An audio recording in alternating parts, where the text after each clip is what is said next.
Who's your emergency contact? Who should we notify in the case of death? Welcome to the USP, where I spent the last 2+ decades of my life. Today I want to share with you on how you're able to obtain things in a penitentiary. First of all, nothing in the penitentiary is given to you. Whatever you want in there, as far as TVs, tables, place to eat in the kitchen, you have to take it. You have to take it by force. But not only take it by force, you have to be willing to hold it by any means. A lot of individuals that's coming through the penitentiary now, they don't understand that the things that they have, a place to sit in the kitchen, a place to sit in a unit, tables, televisions, these things were gained through their predecessors, by their predecessors through blood.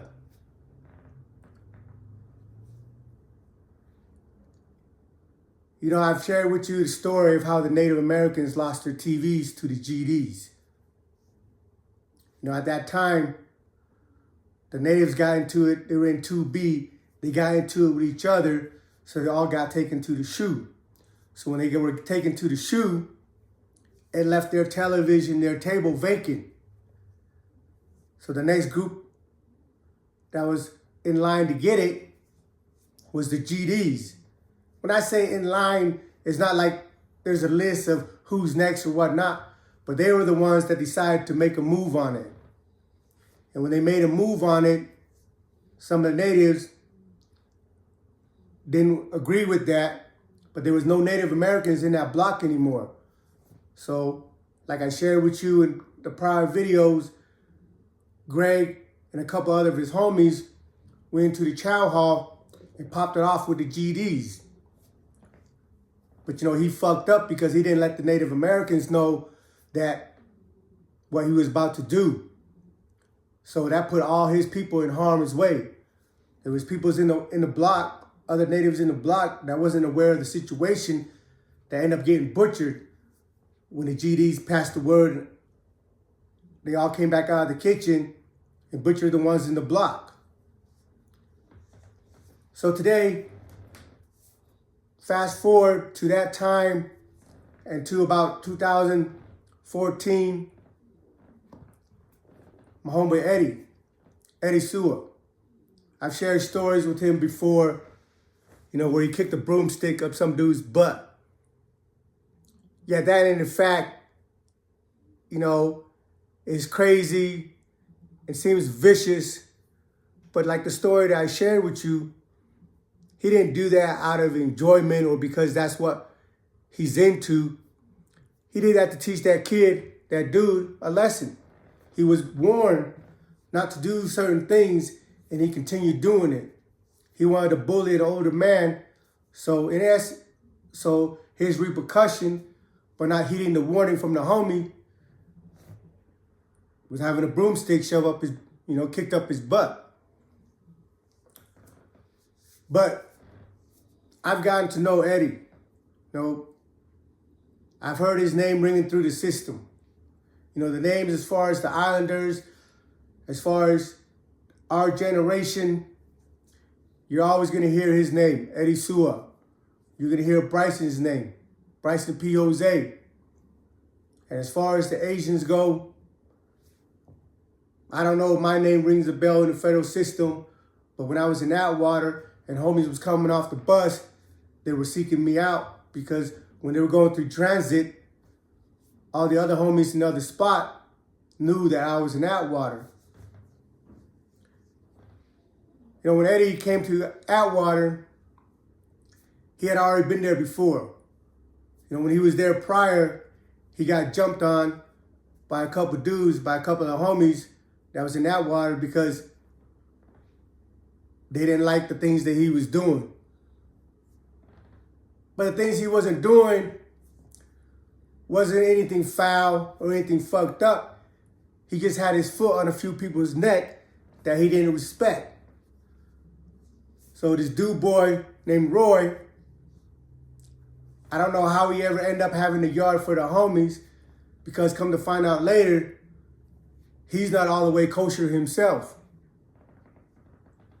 See, a lot of issues that we have with the Islander car when we first came into the system was they were protecting each other because of their childhood friend, because they knew each other from back home or whatever. But when I got there, when Bryson got there, and once we got settled in, we weren't protecting nobody. I don't give a fuck if you know this dude that since he was a baby. If his paperwork doesn't check out, you already know what it is. But back to the homie Eddie. Around 2014, maybe the end of 13, they had locked down the prison for an incident. And when they locked down the prison, they had moved everybody around. So when we came off of lockdown, Eddie and Fauzi and the homie Lynn, Chinese homie out of New York, they all end up in 2B. Now 2B, the Asians, Islanders, the Native Americans, we don't have any televisions or tables in that block. The reason the Asians never had any tables in that block was there was never Asians in there in 2B. Like a couple of them, when they come off the bus, will get put in there for a few months, and then they'll get moved to another unit where the homies are at. But the Native Americans used to have a television in there. But like I said earlier, they got into with the GDs and everything, and all their TVs and tables on the east side were taken by the GDs.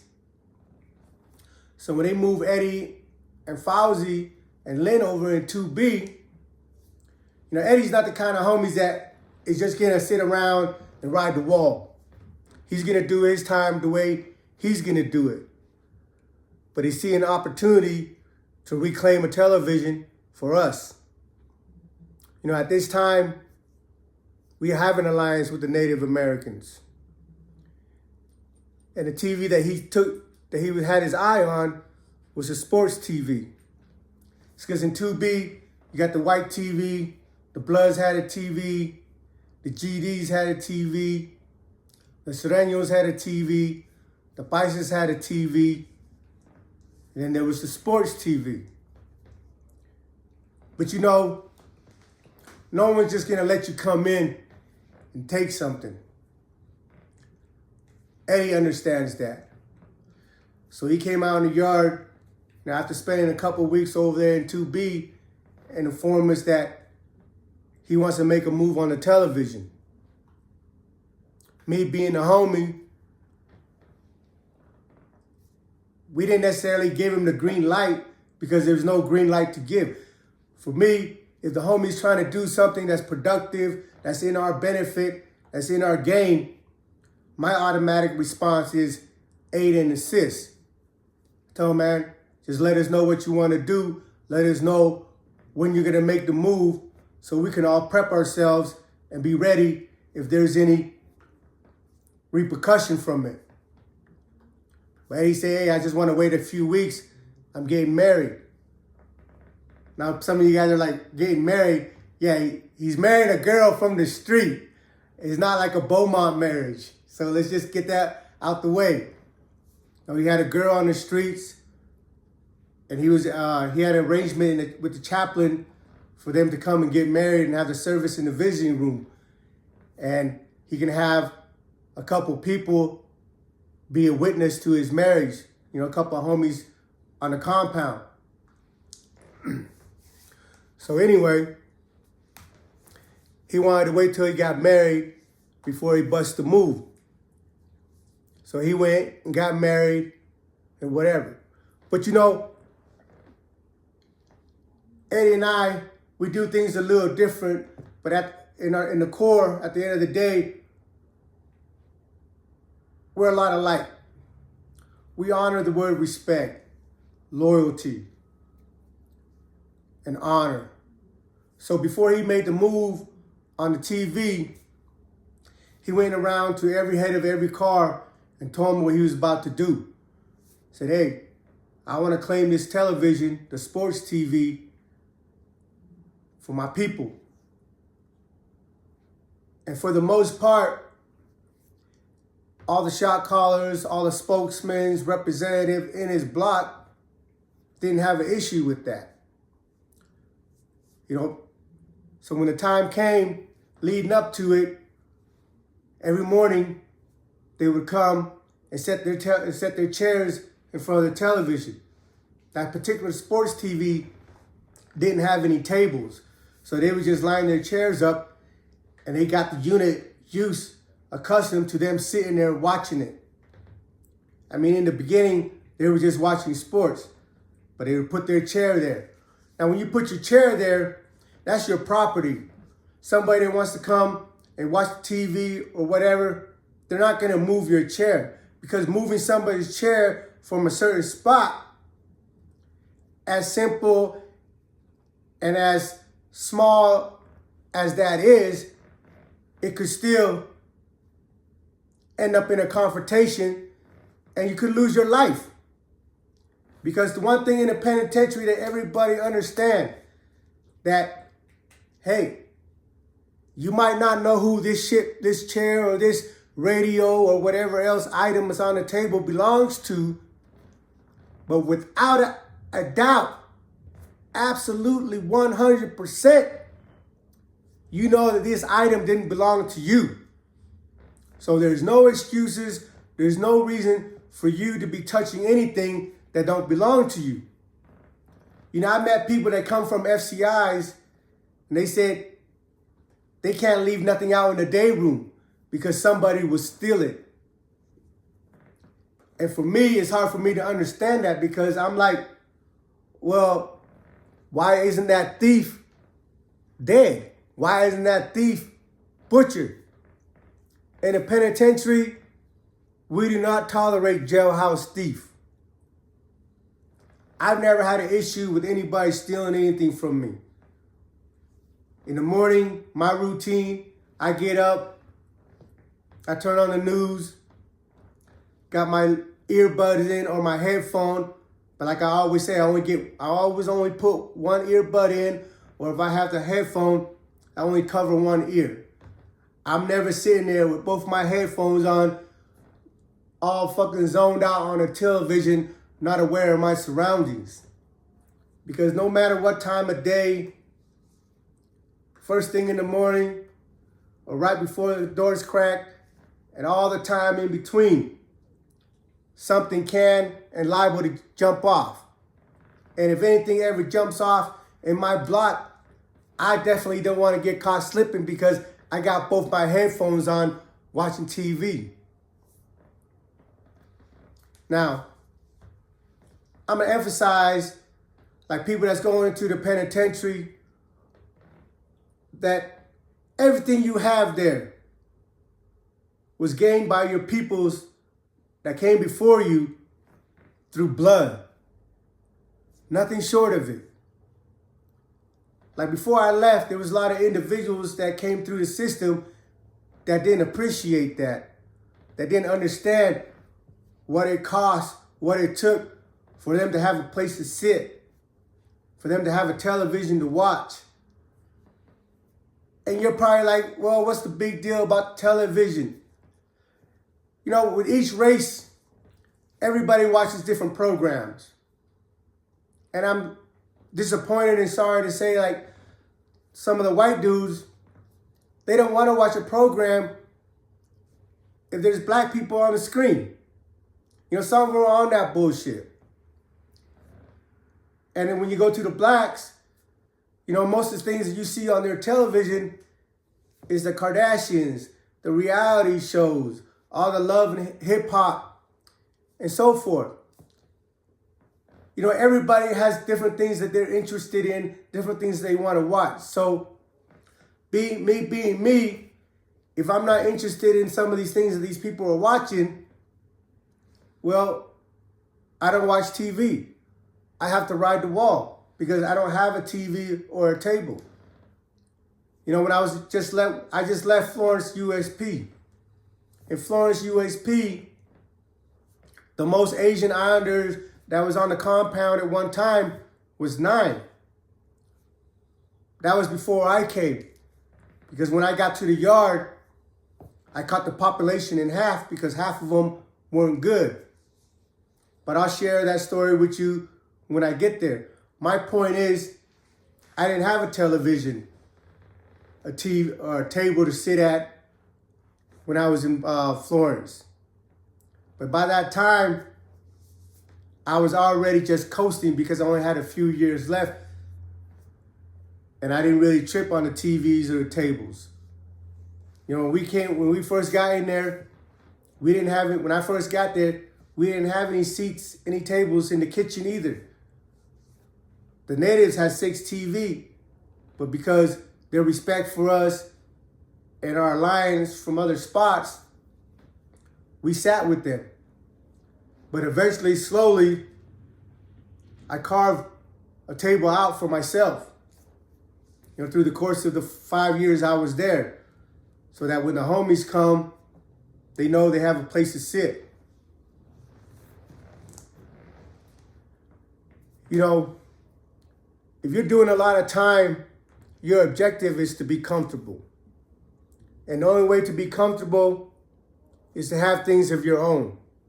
Whether that's your own cell, your own radio, your own place to sit in the chow hall, your own place to sit in a unit, and your own television to watch.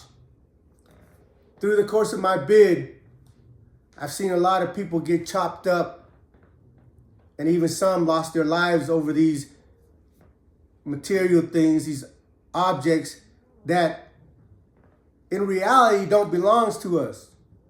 They belong to the Bureau of Prisons.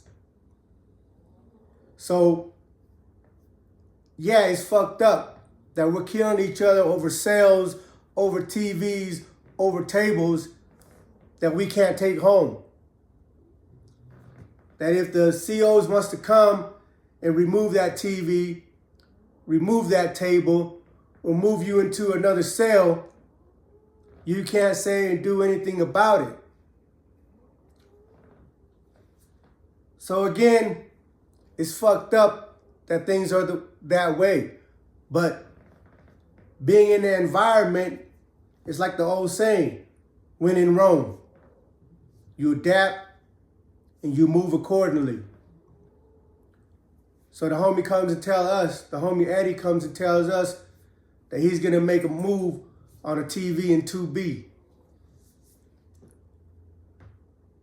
And that week leading up to it, he got the unit accustomed to him and the homie sitting there in front of that TV.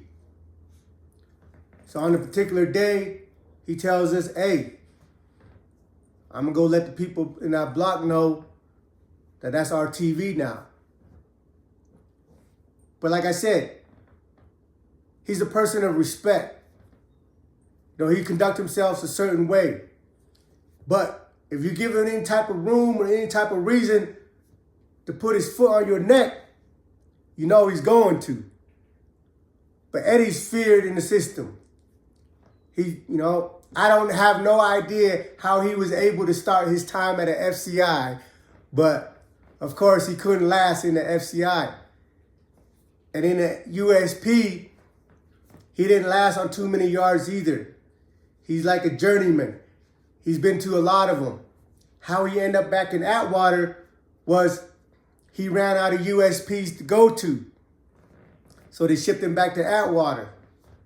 You know, because other places in the system, when they try to ship him to these other penitentiary, there was dudes over there that was running from him.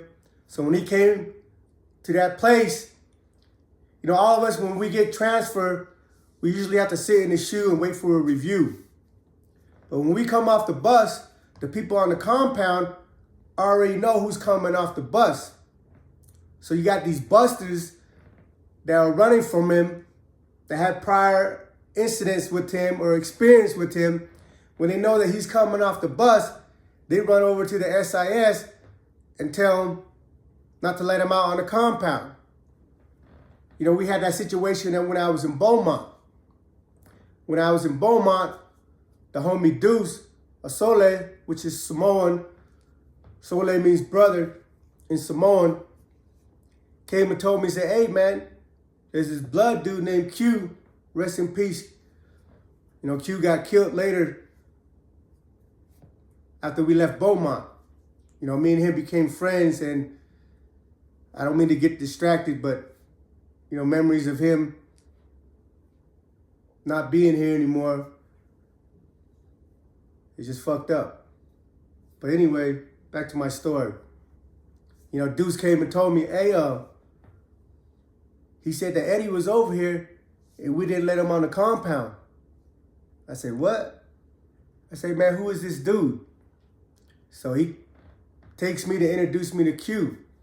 You know, Q's Puerto Rican, the blood out of New York. I was like, what's up, homie? He's like, hey, man, you know Eddie Sua? I said, I don't know him personally because at this time I've never met Eddie.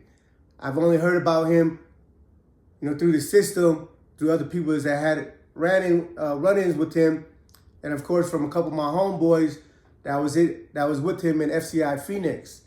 You know, I got pictures of him that was taken with my homeboys. So I don't know him, but knowing that my homeboy fucks with him, that means, you know, that in itself tells me that he's a good dude.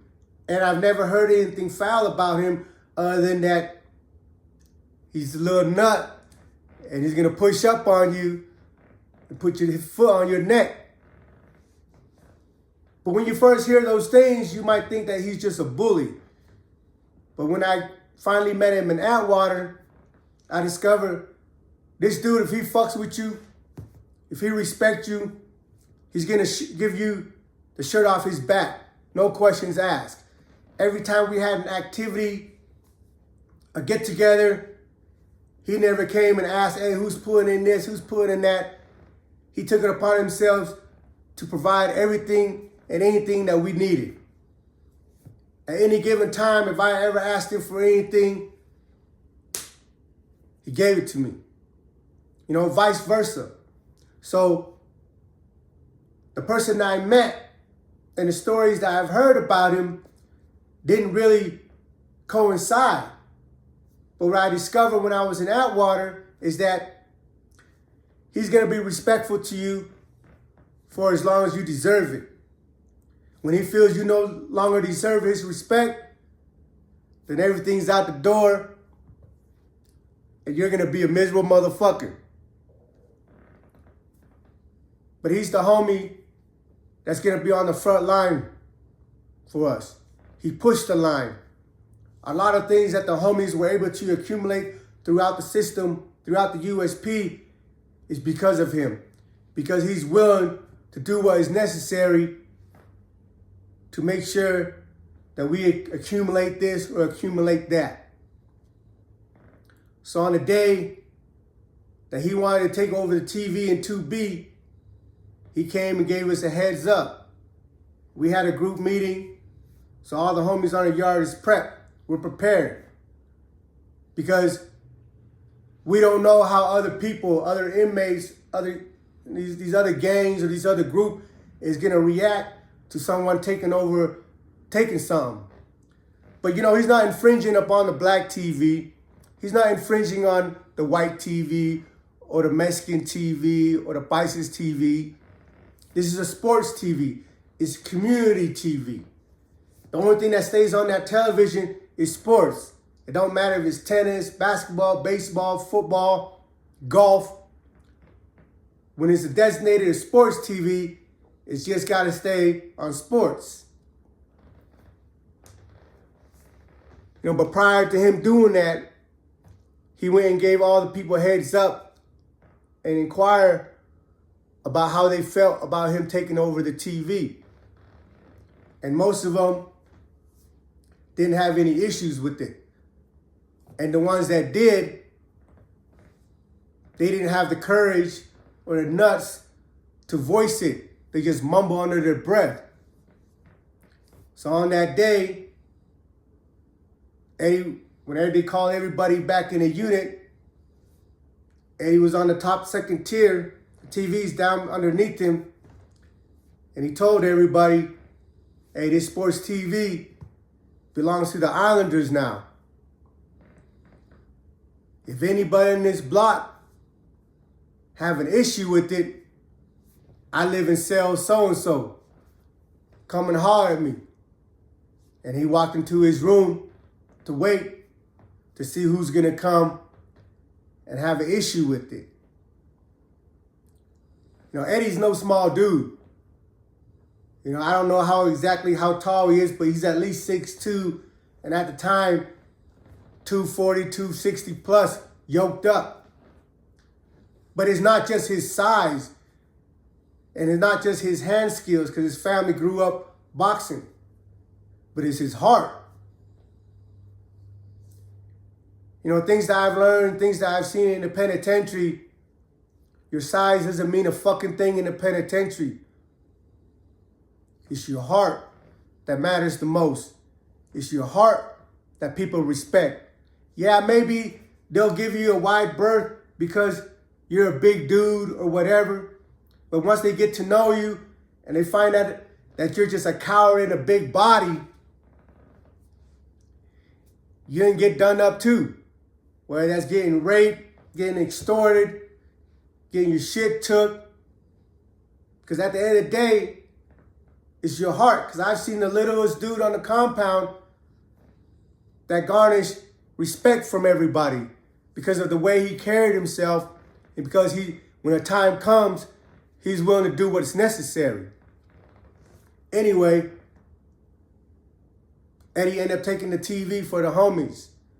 So right now, all the people in Atwater that live in 2B, if they're Asian, Islander, or Native American, they have Eddie Sewell to thank for the television they have in there.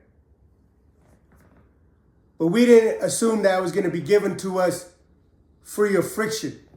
We knew that there was a possibility that this shit could blow up. But Eddie's been around the system, and the people that knows him know he's a man of respect. But not only that, know that he's willing to do what's necessary once he makes a statement, once he pushes a line. And from every encounter that anyone's ever had with him, when they deal in business with him, he's always been 100 with them. So now, today, in Atwater, and even in different spots throughout the penitentiary, the homies have things in there because of Eddie and because of individuals like him. Whether you're a Blood, whether you're a Crip, Sereno, Paisa, Mexican, GDs, and the list goes on down the road. When you hit a penitentiary and you have a table to sit at, and you have a television to watch, and you have cells that are claimed by your people, understand and appreciate that all these things were accumulated once upon a time through blood. Nothing, whether it's out here in this world or behind that wall, is given to you.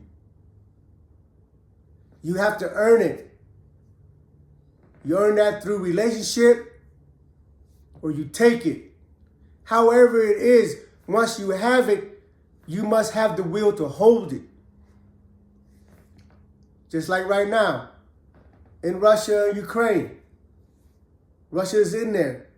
They're trying to take something. Ukraine ain't giving it to them. And Ukraine, as far as I can see on the news, is putting up a fight. But to my point is that nothing is given to you. You have to have the will to do what is necessary to gain it. But also, the hard part is not accumulating some. The hard part is being able to hold it and keep it. Everything in the penitentiary, everything that people have, every group that has something in the penitentiary, I promise you, was gained through blood. Welcome to the USP.